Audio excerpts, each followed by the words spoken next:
এই ভিডিওতে মাধ্যমিক 2026 স্টুডেন্টদের জন্য রয়েছে পাঁচটা নতুন আপডেট, পাঁচটা নতুন তথ্য নিয়ে আজকের এই ভিডিওটা আমি তোমাদের সাথে শেয়ার করতে চলেছি। খুবই ইম্পর্টেন্ট প্রতিটি টপিক, যেমনটা তোমরা টাইটেল এবং থাম্বনেল দেখে বুঝেই গেছো যে প্রথমতই আমি তোমাদের সাথে ডিসকাস করব তোমাদের রেজাল্ট এক্স্যাক্টলি কবের মধ্যে রিলিজ হতে চলেছে।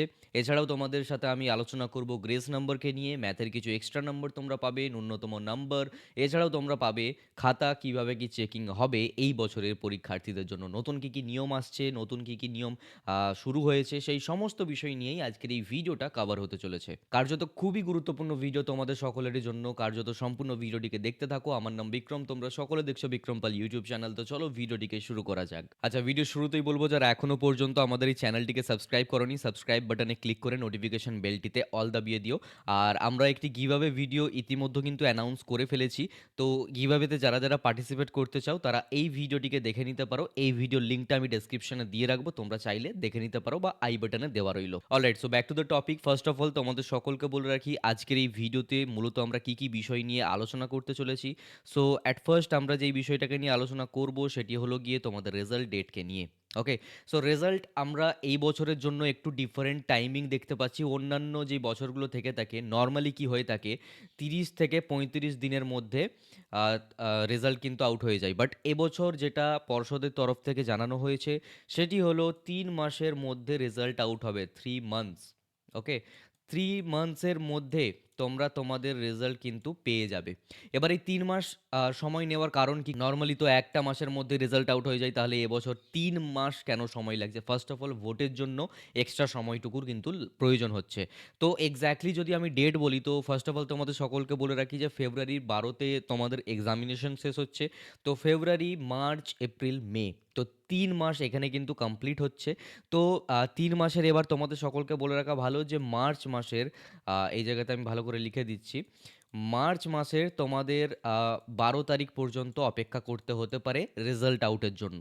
ওকে, এবার এর কিছুদিন আগে বা এর কিছুদিন পরে এইরকম সময় লাগতে পারে 19-20, বাট মোটামুটিভাবে যদি তোমরা অনুমান বাট মোটামুটিভাবে যদি আমরা একটা প্রবাবিলিটি নিয়ে আসি তাহলে সেটা কিন্তু মার্চের 12 তারিখ আমরা দেখতে পাচ্ছি। ওকে, সো এইবারে যেই নেক্সট টপিক সেটি আমি তোমাদের সকলকে বলে রাখি, এবং সেটি হলো এক্সট্রা মার্কস। এক্সট্রা মার্কস কিন্তু তোমরা সকলেই যেই পাবে, তো সেই বিষয়টার উপর তোমাদের সকলকে নজর রাখতে হবে, কারণ পর্ষদের তরফ থেকে কি কি ইনস্ট্রাকশনস রয়েছে সেই বিষয়গুলোর উপর ভিত্তি করেই কিন্তু এক্সট্রা মার্কস দেওয়া হয়ে থাকে। এবার এক্সট্রা মার্কস কারা পায়, ফার্স্ট অফ অল এটা আমাদেরকে দেখতে হবে। সো আমি তোমাদের সকলকে একটা দেখিয়ে দিচ্ছি। লেটস সাপোজ আমি এই জায়গাতে একটা খাতা এখানে ধরে নাও যে এটা আমার এক্সাম সিট। এবার ধরে নাও যে আমি কোনো কোয়েশ্চেনের অ্যান্সার জানি না, ঠিক আছে, আমি নিজের থেকে যেগুলো পেরেছি সেগুলোকে করেছি, এবং আমি জানি না সেই মতো কোয়েশ্চেন ধরে নাও 10টা রয়েছে। এবার এই 10টা কোয়েশ্চেনকে অ্যাটলিস্ট যদি আমি অ্যাটেম্প্ট করে আসি, ওকে, যে একটা পয়েন্ট দিলাম, কিছুটা হলেও লিখে আসার চেষ্টা করলাম এইভাবে, হ্যাঁ, খাতাকে একটু সুন্দর করে গুছিয়ে লিখে আসলাম, পরবর্তী কোয়েশ্চেনে আবার একটা পয়েন্ট দিলাম, আবার এইভাবে লেখা শুরু করলাম। তো সেই জায়গাতে আমরা জানি যে আমরা কিন্তু এক্সট্রা নাম্বার পাবো। ঠিক আছে, এবার এক্সট্রা নাম্বার পাওয়ারও কিন্তু বিশেষ কিছু নিয়মাবলী রয়েছে, সেই মতো ভিত্তি করে কিন্তু আমাদেরকে দেখতে হবে। সেটি হলো খাতা ফাঁকা না রাখা, তাহলে তোমরা এক্সট্রা নাম্বার পাবে। এবার এক্সট্রা কত নাম্বার পর্যন্ত পাওয়া যেতে পারে? দেখো, ধরে নাও তুমি যদি 10টা প্রশ্ন আন্দাজে লিখে আসো এবং তুমি পাশের গণ্ডি নিয়ে চিন্তিত থাকো বা খুব কম নাম্বার পাচ্ছ, সেই জায়গাতে প্রতি কোয়েশ্চেনে 1 থেকে 2 নাম্বার করে এক্সট্রা মার্কস দেওয়া হয়। এবারে তোমাদের সকলকে বলি যে তোমাদের রিকোয়ার্ড মার্কস কি রয়েছে পাস আউট করার জন্য। দেখো, অনেকের মধ্যে একটা ডাউটস ছিল যে দাদা আমি হয়তো বা 15 নম্বরের নিচে পাচ্ছি বা এই সেই। সো ফার্স্ট অফ অল বলে রাখি যে পাস করার জন্য রিকোয়ার্ড মার্কসটাই অ্যাকচুয়ালি কত, ঠিক আছে? পাস করার জন্য রিকোয়ার্ড মার্কস হচ্ছে 25।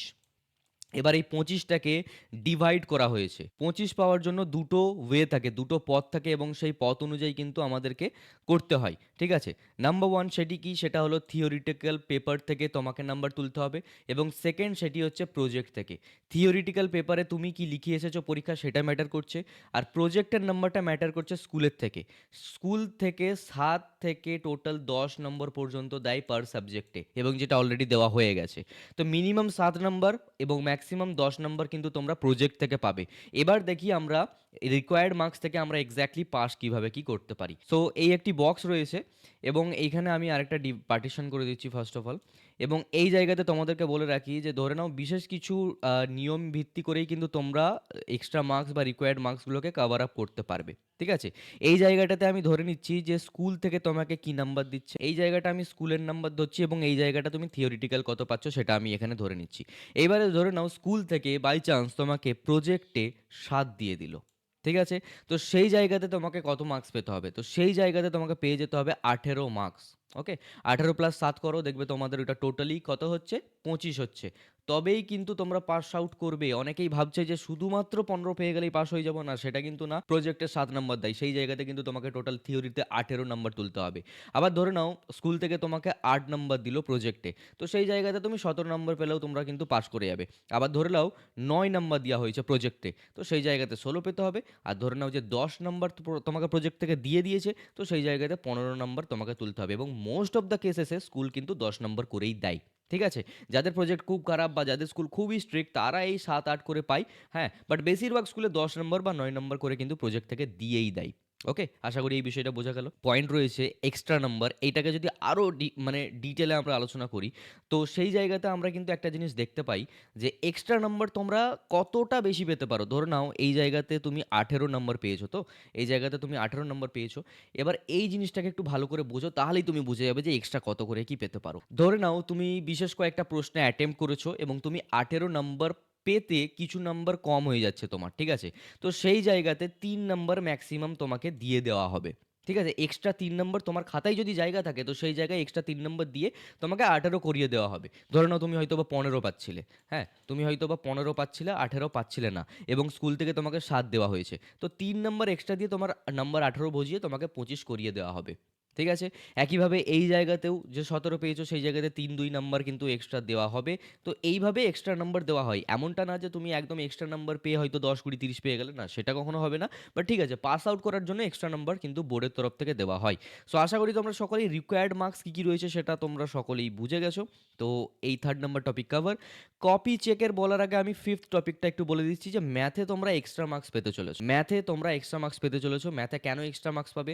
ম্যাথে তোমরা 3 নাম্বার ফাউ পাবে। কিছু টার্মস অ্যান্ড কন্ডিশন আছে, সেটা ম্যাটার করছে ঠিকই, বাট তোমরা 3 নাম্বার এমনি এমনিই পাবে। হ্যাঁ, একদম ফ্রিতে পাবে। প্লাস এক্সট্রা নাম্বার তোমরা পেতে পারো। ধরে নাও যে তুমি এই জায়গাতে তোমার 18 নাম্বার রিকোয়ার্ড রয়েছে, কথার কথা বলছি। 3 নাম্বার তোমার এখানে কম পড়ছিল, সেই 3 নাম্বার এমনি এক্সট্রা দেওয়া হয়েছে। ঠিক আছে? প্লাস তুমি একটা ভুল কোয়েশ্চেন রয়েছে ম্যাথে, সেই কোয়েশ্চেনে যদি অ্যাটেম্প্ট করো তাহলে 3 নাম্বার আরও পাবে। অর্থাৎ 18 প্লাস 3 মানে 21 নাম্বার তোমরা পেয়ে যাচ্ছ। ওকে? 21 নাম্বার তোমরা পেয়ে যাচ্ছ। 21 প্লাস প্রজেক্টের 7, তো টোটাল 28 তোমরা পেয়ে যাচ্ছ। তো আশা করি তোমরা সকলে এই বিষয়টিকে বুঝতে পেরেছো। সো এবার কথাটি হচ্ছে যে ওই 3 নম্বর তোমরা পাবে কিভাবে? ওই 3 নম্বর পাওয়ার জন্য একটা রিকোয়ারমেন্ট রয়েছে, সেটা হচ্ছে গিয়ে 12র 3rd কোয়েশ্চেন যেটা ছিল সেটা কিন্তু ভুল কোয়েশ্চেন ছিল এবং এই কোয়েশ্চেনে যারা একটা পর্যন্ত মিনিমাম লাইন লিখবে, মিনিমাম একটা অ্যাটলিস্ট অ্যাটেম্প্ট করেছে, তারা কিন্তু এই 3 নম্বরটা একদম ফ্রিতে পেয়ে যাবে, কোনো অসুবিধা নেই। কোয়েশ্চেনের অ্যান্সার ঠিক হোক, ভুল হোক, লাইন লেখো, শুধুমাত্র একটা লাইন লেখো না কেন ম্যাথের, তাহলেই কিন্তু তোমরা এখান থেকে 3 নাম্বার পেয়ে যাবে। কিন্তু যারা অ্যাটেম্প্টই করেনি তারা এই 3 নাম্বারটা কিন্তু পাবে না। তো আশা করি তোমরা সকলেই ম্যাথের এই এক্সট্রা নাম্বার পাওয়ার বিষয়টি বুঝে গেছো। লাস্ট টপিক সেটি হচ্ছে গিয়ে আমাদের কপি চেক, আমাদের খাতা কিভাবে চেক করা হয় বোর্ডের, সেই বিষয়টাকে যদি আমাদেরকে জানতে হয় তো ফার্স্ট অফ অল বলে রাখি নতুন কোনো কিন্তু নিয়ম নেই। স্টুডেন্টরা যেভাবে পাস করতে পারে, যে কোটা মানে পসিবিলিটি রয়েছে সেই সকল পসিবিলিটি কিন্তু টিচাররা চেক করে থাকেন, নাম্বার দেওয়ার চেষ্টা করেন। খাতায় নাম্বার দেওয়ার জায়গা থাকলেই নাম্বার পাবে তোমরা। যদি পাশের থেকে একটু কম নাম্বার পাচ্ছ তো সেই জায়গাতে এক্সট্রা নাম্বার দেওয়ার পুরোপুরি চেষ্টা করবেন টিচাররা, সেই মতোই কিন্তু ইনস্ট্রাকশনস রয়েছে। সো আজকের এই 5টা টপিক আশা করি তোমরা সকলেই ভালো করে বুঝতে পেরেছো এবং প্রতিটি টপিক খুবই ইম্পর্টেন্ট ছিল। আশা করি তোমরা সকলেই সমস্ত বিষয়গুলোকেই ভালো করে বুঝে গেছো। সো এই ভিডিওটা ছিল এই পর্যন্তই। সকলেই ভালো থেকো, সুস্থ থেকো। চ্যানেলটিতে নতুন হয়ে থাকলে সাবস্ক্রাইব করে নোটিফিকেশন বেলটিতে অল দাবিয়ে দাও এই টাইপের ডিটেল ভিডিও সর্বপ্রথম পেতে হলে। Thank you so much to all of you. By.